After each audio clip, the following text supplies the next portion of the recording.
In this example, we're going to figure out the function that would give us a particular graph. So we have a cubic graph. We can see that there's roots or solutions at x equals -2 and x equals 1. In fact, at x equals 1, we have a pair of roots here because the curve touches the axis here. So there's two solutions, x equal to 1.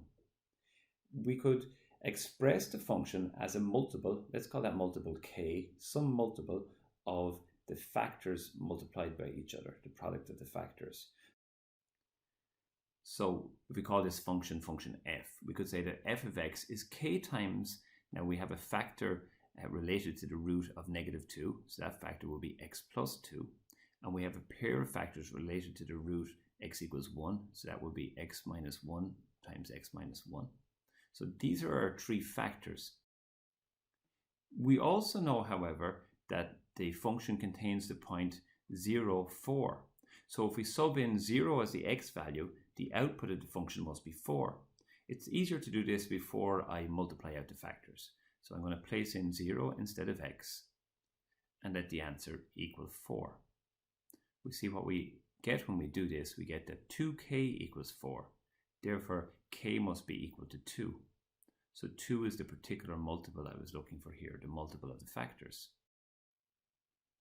So we could say now that our function f of x is equal to 2 times x plus 2 multiplied by x minus 1 squared, since we have 2 of that term.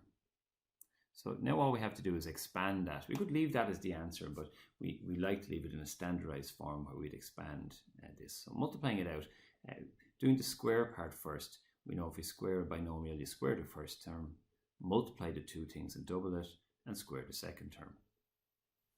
So here, just to speed things up, I've multiplied the 2x plus 4 by the given quadratic. And when you do, you see you get a 0x squared term. What we end up with is 2x cubed minus 6x plus 4. So that is the expression that we were looking for, given in standard form.